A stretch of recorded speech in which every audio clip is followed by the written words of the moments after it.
부흥을 이끌어내는 리더. 두 번째, 느헤미야 2장 1절에서 10절 말씀. 전편에 이어서 계속됩니다.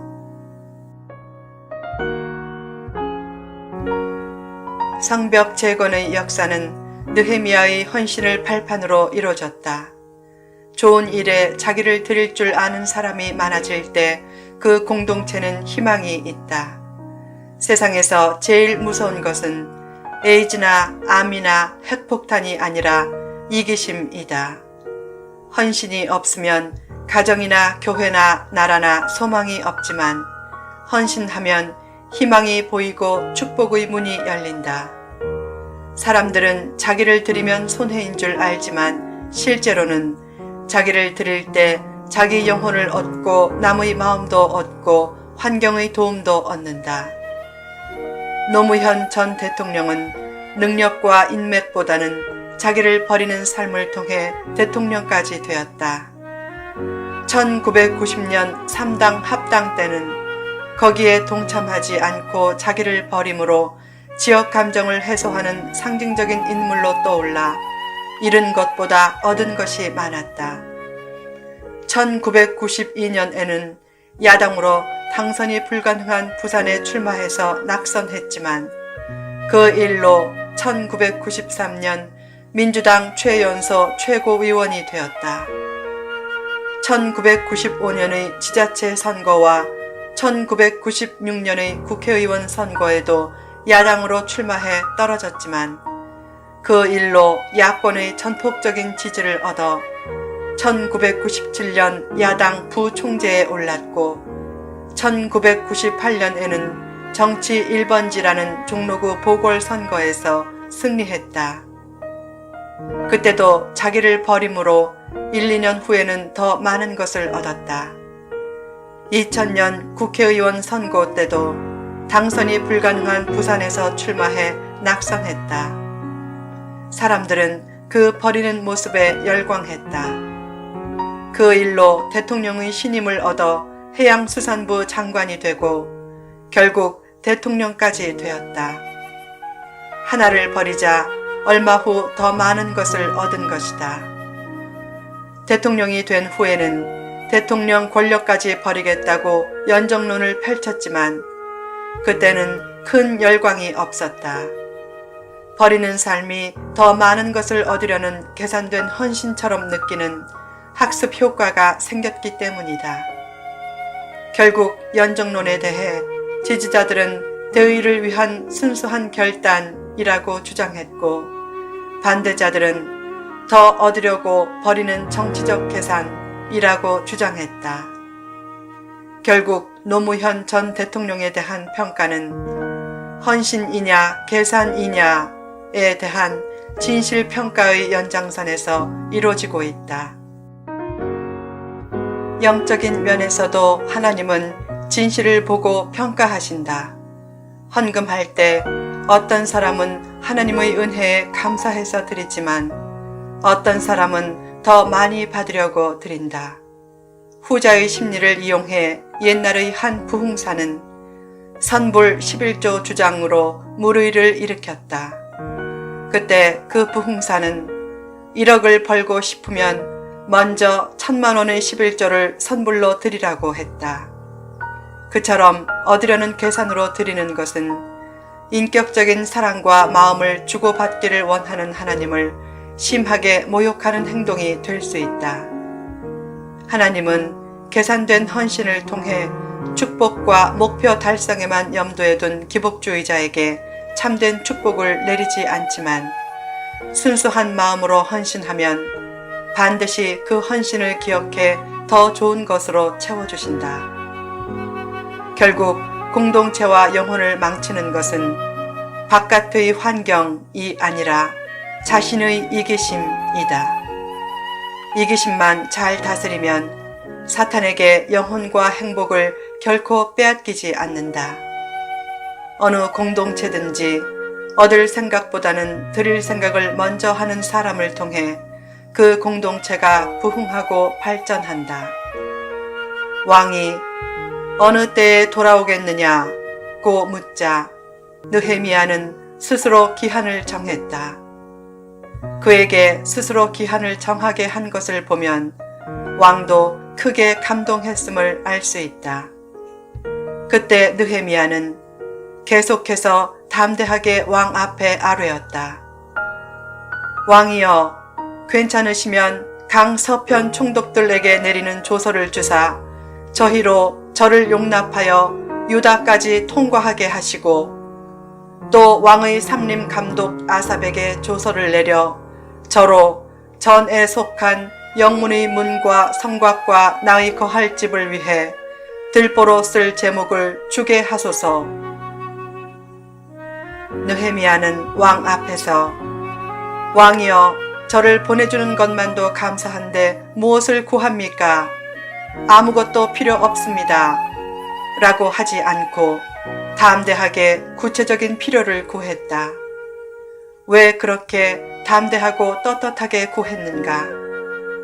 자신을 위해 구하지 않고 하나님의 영광을 위해 구했기 때문이다. 어떤 사람은 이렇게 기도한다. 하나님, 구원해 주신 것도 감사한데 이제 아무것도 필요 없어요. 너무 소극적인 기도다. 하나님의 일을 잘 하려고 필요를 구하는 것은 욕심이 아니다.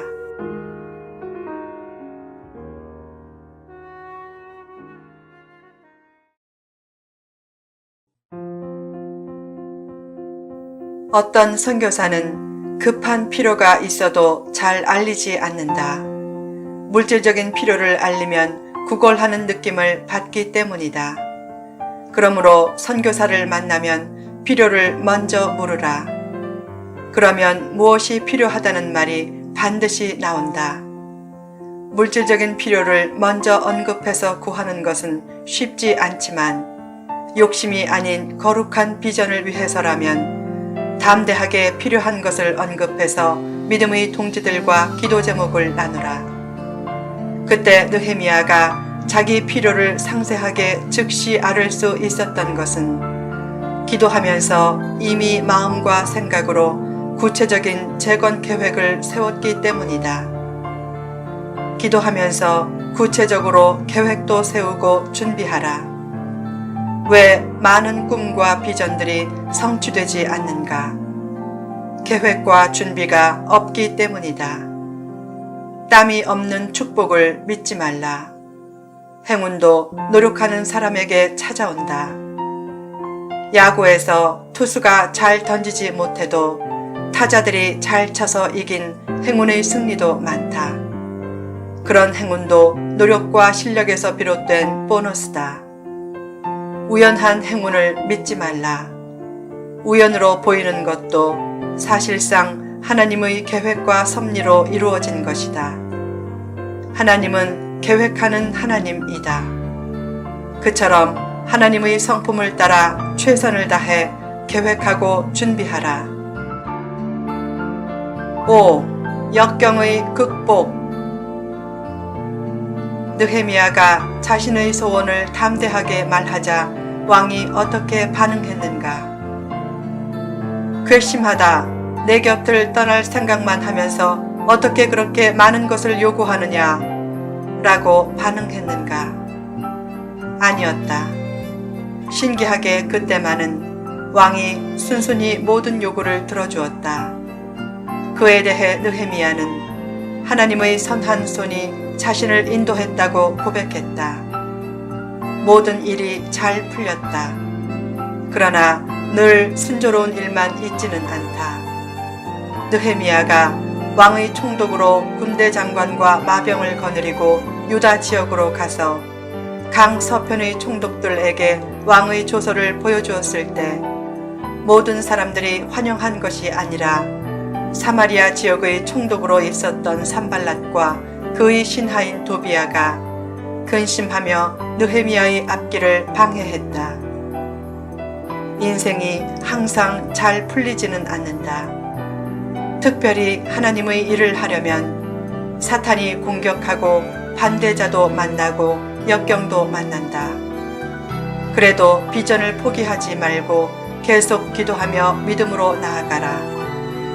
가는 길이 순조롭지 않아도 낙심하지 말고 조급해하지 말라. 순조로운 것이 반드시 축복은 아니고 조급해한다고 더 빨리 가는 것도 아니다. 어려워도 흔들리지 말라. 힘들어도 기도와 봉사를 포기하지 말고 특별히 예배에 힘쓰라. 힘들고 몸이 아프고 부부싸움을 하고 다른 교인이 보기 싫어도 예배를 빠지지 말라. 그렇게 흔들리지 않고 꾸준히 예배의 자리를 지키면 어느덧 힘든 상황을 넘어서는 순간이 반드시 찾아온다. 그처럼 역경과 어려움을 몇 번쯤 극복하고 어떤 상황에서도 흔들리지 않는 굳건한 성도가 세상을 변화시키는 리더가 된다. 느헤미야처럼 위기 때마다 기도하라. 하나님, 지금 저희가 심히 어렵습니다. 이 상황을 기억하시고 저희에게 넘치는 은혜가 있게 하소서.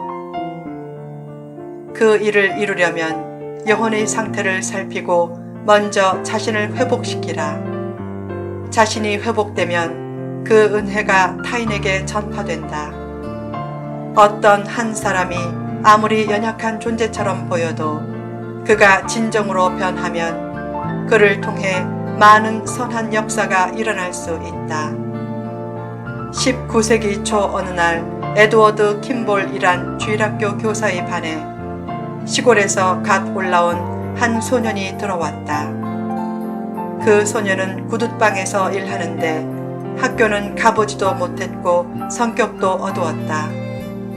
그러나 킴볼은 그 소년에게 강렬한 빛이 있음을 느끼고 아이의 성격 회복과 신앙 성장을 위해 힘써 헌신했다. 그 소년이 나중에 역사상 가장 위대한 전도자인 무디 목사가 되었다.